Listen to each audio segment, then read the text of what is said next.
வைரமுத்து அவர்கள் எழுதிய தண்ணீர் தேசம் அப்படிங்கிற நூலுக்கு நான் எழுதின விமர்சனம் தான் இந்த வீடியோ. இந்த விமர்சனத்தை 2013 இந்த புத்தகத்தை படித்து முடித்த உடனே நான் எழுதினேன். இது எக்ஸாக்டாக விமர்சனம்னு சொல்ல முடியாது.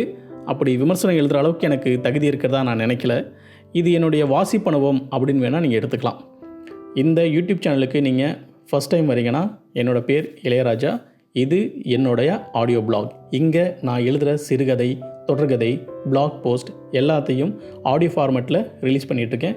உங்களுக்கு இந்த மாதிரி கதை கேட்குறது ரொம்ப பிடிக்கும் அப்படின்னா என்னோடய யூடியூப் சேனலுக்கு சப்ஸ்கிரைப் பண்ணிக்கங்க. உங்களுக்கு பிடிச்சிருந்தா உங்களோட ஃப்ரெண்ட்ஸ் அண்ட் ஃபேமிலிக்கு ஷேர் பண்ணுங்கள். தேங்க்யூ. நான் கவிதைகள் வாசித்ததுண்டு, நாவல்களும் வாசித்ததுண்டு.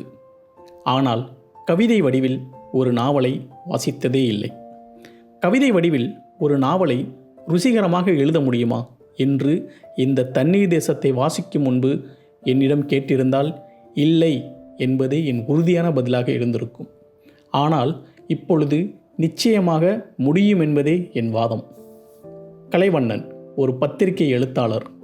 அவனது தமிழின் பால் கவரப்பட்டு காதல் புரிகிறாள் தமிழ் என்ற பெரிய தொழிலதிபரின் மகள். கலைவண்ணனும் அவளை காதலிக்கத் தொடங்க தன் ஒரே மகளின் ஆசைக்காக அவர்களின் காதலை அங்கீகரிக்கிறார் அந்த தொழிலதிபராகிய தந்தை. இவர்களின் காதல் சென்னை கடற்கரையோரங்களின் பகுதிகளில் வளர்ந்து கொண்டே வருகிறது. வழக்கம் போல ஒரு காலை பொழுதின் நேரத்தில் அவர்கள் காதல் புரியும் பொழுது அவர்களை ஒரு இயந்திர படகு கடக்கிறது. கலைவண்ணனின் மீனவ நண்பர்கள் 4 பேர் அந்த இயந்திர படகில் இருந்து இவர்களை அடையாளம் கண்டுகொள்கிறார்கள். கடலுக்குள் மீன் பிடிக்கச் செல்கிறோம், நீங்களும் வாருங்கள் எழுத்தாளரே, கடலுக்குள் சென்று மாலை மங்குவதற்குள் கரைக்கு திரும்பி விடலாம் என்று கலைவண்ணனுக்கு அழைப்பு விடுக்கிறார்கள் அந்த மீனவ நண்பர்கள். இவனுள்ளும் அந்த ஆசை துளிர்விட தன் காதலி தமிழையும் உடன் வரக்கூறி அழைப்பு விடுக்கிறான். சிறு வயதில் சுற்றுலா சென்றிருந்த பொழுது படகில் இருந்து ஆற்றில் விழுந்த தோழி ஒருத்தி இவள் கண்முன்னே இறந்துவிட அன்று முதல் இவளை தண்ணீர் பயம் பீடிக்கிறது. பிறகு அவனுக்காக சம்மதித்து தன் பயம் மறைத்து படகில் பயணிக்கிறாள் தமிழ். அந்த படகில் 6 ஜீவன்களுடன் 7வதாக ஒரு ஜீவனும் பயணிக்கிறது. அந்த 7வது ஜீவன் ஒரு சுண்டிலி. கரையில் இருந்து பல மைல் தொலைவு பயணித்து முடித்த பிறகு அந்த படகு இயந்திர கோளாறு காரணமாக நின்று விடுகிறது. வேறு ஏதாவது ஒரு கப்பல் அல்லது படகு வந்தால் மட்டுமே அவர்கள் அங்கிருந்து தப்பிக்க முடியும் என சூழ்நிலை. 1 நாள் 2 நாள் என்று நாட்கள் பயணிக்க அவர்கள் கொண்டு வந்த உணவும் குடிநீரும் குறைந்து கொண்டே வருகின்றன.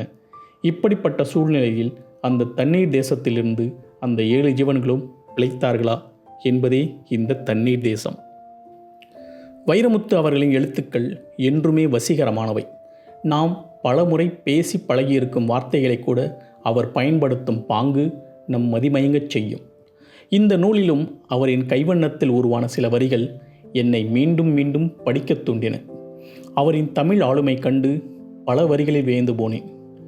நியாயம் அநியாயம் இரண்டும் சூழ்நிலையை பொறுத்தே மாறுபடுகிறது என்பதை அவர் விளக்கியிருக்கும் இடம் நம் வாழ்வியலின் நிஜத்தை அறைந்து கூறுகின்றன. ஒன்றுமே இல்லாத இடத்தில் எல்லாம் ஒன்றுதான் என்பதையும் சைவம் அசைவம் என்ற மாறுபாடுகள் கொண்டு விளக்கியிருக்கிறார். அதோடு நில்லாமல் நம் அறிவிற்கு எட்டாத பல அறிவியல் செய்திகளை திரட்டி ஒரே நூலில் எழுதியிருக்கிறார். அந்த வகையில் நிச்சயம் இது ஒரு விஞ்ஞான காவியம் என்றே சொல்ல வேண்டும். ஒரு நாவலை எந்த வடிவில் கூறினாலும் ஒரு வாசகனின் ரசிப்புத்தன்மை உணர்ந்து கூறினால் அந்த நூல் 100% திருப்தியை அந்த வாசகனுக்கு கொடுக்கும் என்பதை ஆணித்தரமாக உணர்த்தி இருக்கிறார் தண்ணீர் தேசம் என்ற இந்த தரமான நூலின் மூலம். நிச்சயம் தவறவிடக்கூடாத நூல்.